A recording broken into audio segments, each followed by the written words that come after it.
نائب صوبیدار عطا محمد کو اپنے وائرلیس سیٹ پر بھارتی افسروں کی گالیاں صاف سنائی دے رہی تھیں جو وہ اپنے جوانوں کو دے رہے تھے۔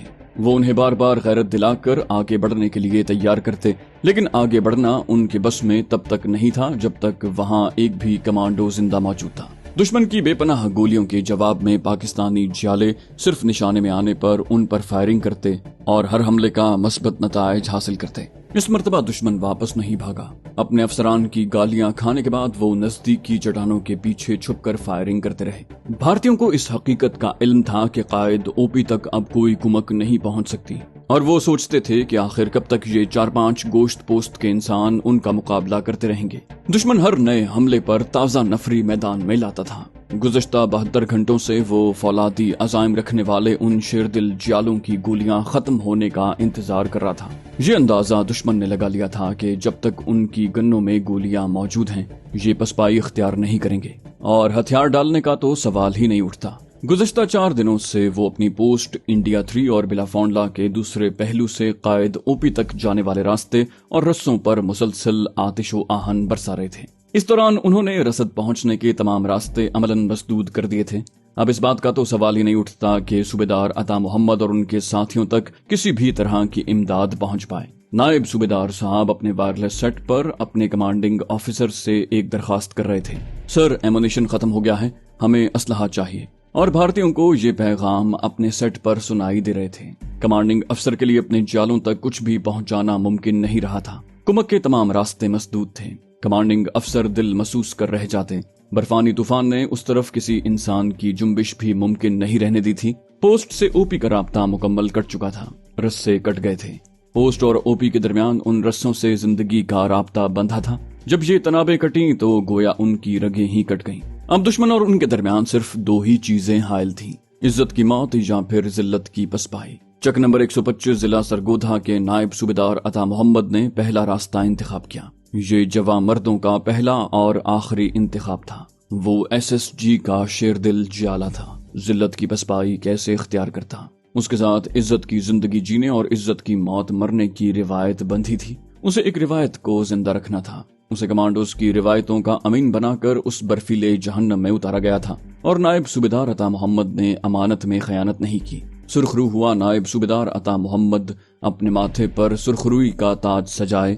میر لشکر نائب صوبیدار عطا محمد نے اپنے ساتھیوں کو سیدنا امام حسین کی شہادت کا آخری منظر یاد دلایا۔ اس نے ان سے کہا کہ ہمارے خیموں کی تنابیں کٹ چکی ہیں، امداد کے راستے ختم ہو گئے، ایک ہی راستہ باقی ہے، عزت کی موت اپنانے کا راستہ۔ اور سپاہیان صف شکن نے میر لشکر کی آواز پر لبیک کہا۔ رات 8 بجے دشمن نے تازہ کمک کے ساتھ تیسرا حملہ شروع کیا۔ عطا محمد شہید نے اپنے جوانوں سے کہہ دیا تھا کہ ایک گولی بھی ضائع نہ کرنا۔ اس کی آنکھوں کے سامنے اس کے 2 جوان جام شہادت نوش کر گئے تھے۔ اس کے پاس اب صرف 3 جوان باقی رہ گئے تھے۔ وہ خود تھا اور اس کا کبھی نہ تسخیر ہونے والا عزم بالجزم۔ شیرو ڈٹے رہو۔ وہ شیر کی طرح چنگھاڑ کر اپنے ساتھیوں کو مخاطب کرتا، جن کی جسمانی طاقت جواب دے رہی تھی، جو صرف اپنی ایمانی طاقت سے یہ مارکا لڑ رہے تھے۔ میر لشکر کے فولادی عزم نے 3 سپاہیوں کو سیسا پلائی دیوار بنا دیا تھا۔ دشمن قطار باندھ کر آتا اور لاشیں چھوڑ کر پیچھے ہٹ جاتا۔ آج دشمن نے بھی ضد کر لی تھی کہ اسے اگر سارے بھارت کی فوج بھی مروانا پڑی تو وہ ان 3 قریباً نہتے کمانڈوز کو بے سر و سامان سپاہیوں کو زیر کر کے رہے گا۔ آج دشمن کو اپنے جوانوں کی لاشوں کی پرواہ نہیں تھی۔ اس نے اس حملے کا تسلسل نہیں توڑا۔ گولہ باری مسلسل جاری تھی۔ گولہ باری کی آڑ میں وہ اپنی فوجیں آگے بڑھاتا رہا، لیکن دشمن پر نائب صوبیدار عطا محمد کی ایسی دہشت طاری تھی کہ وہ او پی کے نزدیک آنے کی جرت نہیں کر رہا تھا۔ گولیاں ختم ہو رہی تھیں۔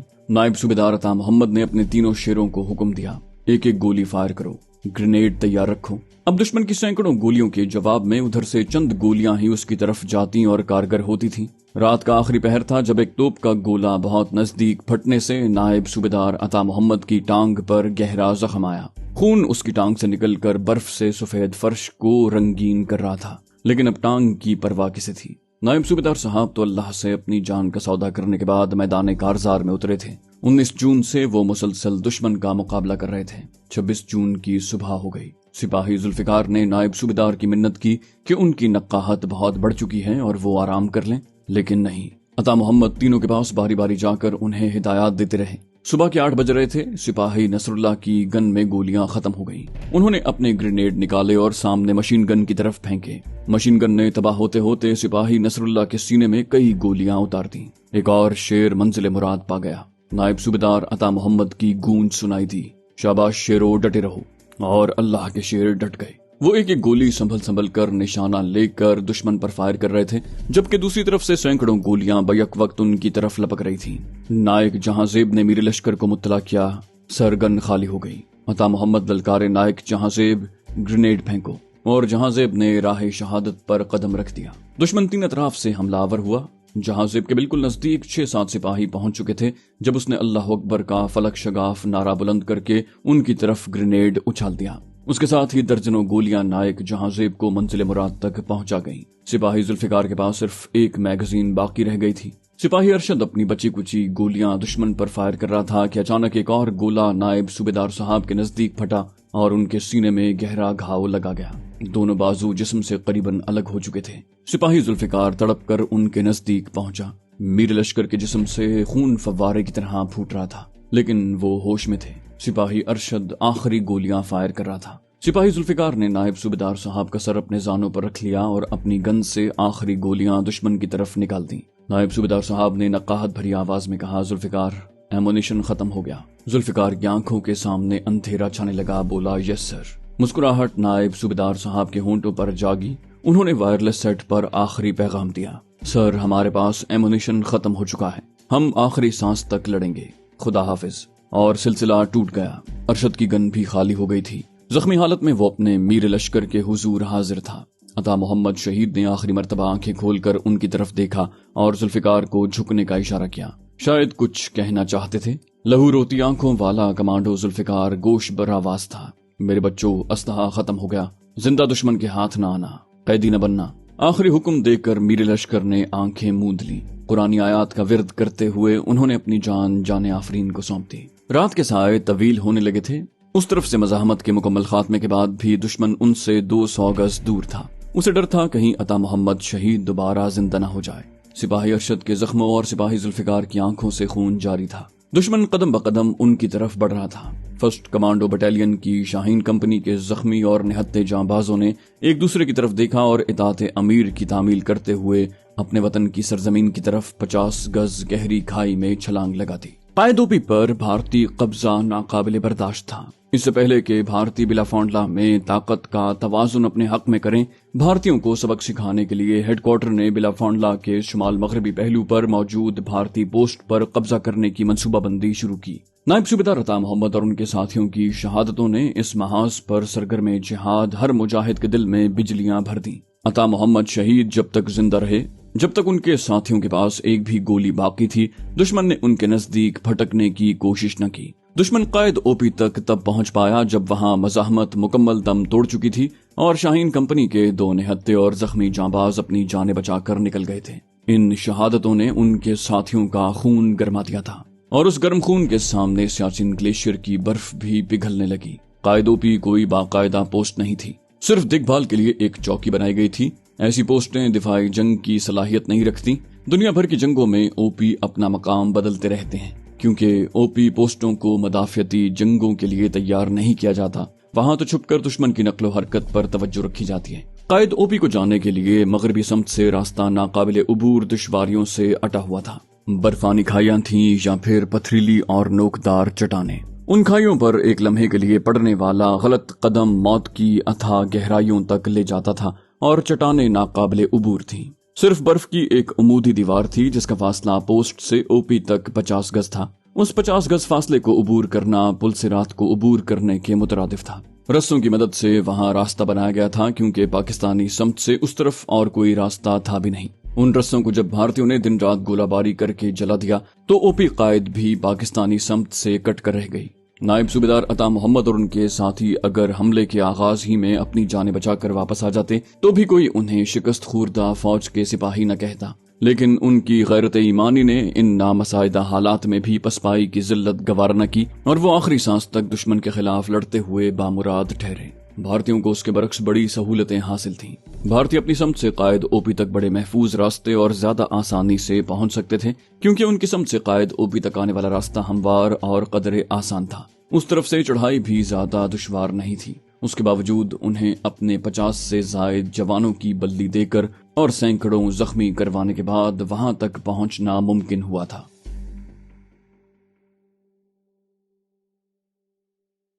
تو دوستو، یہ تھی ہماری آج کی ایپیسوڈ۔ امید کرتے ہیں آپ کو ہماری کہانی پسند آئی ہوگی۔ جانے سے پہلے اس ویڈیو کو لائک کیجئے اور شیئر کرنا مت بھولیے۔ کامنٹ کر کے ہمیں بتائیے کہ آپ کو ہماری ویڈیو کیسی لگی، اور اگر ابھی تک آپ نے اس چینل کو سبسکرائب نہیں کیا تو اسے سبسکرائب کیجئے اور بیل آئیکن دبا کر آل نوٹیفیکیشنز آن کر لیجئے۔